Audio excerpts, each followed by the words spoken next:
Bruce Lee. He respected karate, studied it, borrowed from it, and then reshaped it into something far more fluid, powerful, and explosive. He wasn't just a fighter, he was a revolutionary who dared to question everything, even the sacred roots of martial arts. In today's video we'll dive deep into how Bruce Lee took the rigid strength of traditional karate and evolved it into the dynamic power of Jeet Kune Do, a style that didn't just change martial arts, it changed the way the world thinks about combat itself. The beginning, Bruce Lee and karate influence. Before Jeet Kune Do ever existed, Bruce Lee was a student of everything.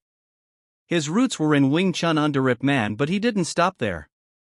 During his time in America, he came across karate masters who demonstrated a completely different type of strength, linear discipline, and striking with the precision of a blade. Bruce was fascinated by karate direct power. He admired how its techniques focused on clean single strikes capable of ending a confrontation instantly.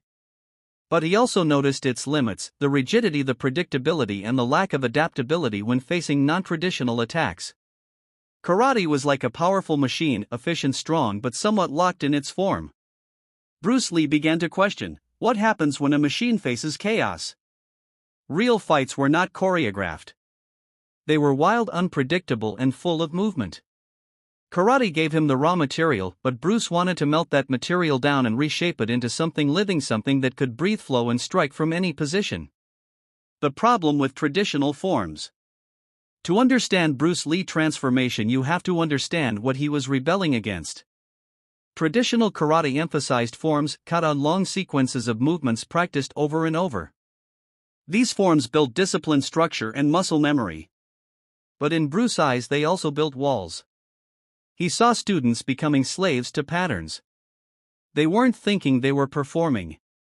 In his famous words, "You must be shapeless, formless like water." Karate, as Bruce saw it, trained fighters to be strong, but not adaptable. A punch was thrown from a stance at a set distance with specific rules. But what if your opponent didn't follow those rules? What if he attacked from a strange angle, rushed you, or changed rhythm mid-strike? Bruce realized that in real combat, forms could freeze a fighter. He wanted freedom, the ability to respond instantly without the weight of memorized movements.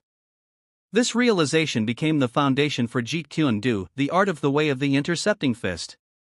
Karate contribution to Jeet Kune Do. But Bruce didn't throw karate away. Far from it. He dissected it, extracted its most efficient elements, and fused them into his evolving philosophy. From karate, he kept the directness of attack, the idea that one clean strike can end a fight. He admired its use of linear power, how a simple straight punch or front kick, when executed with prope,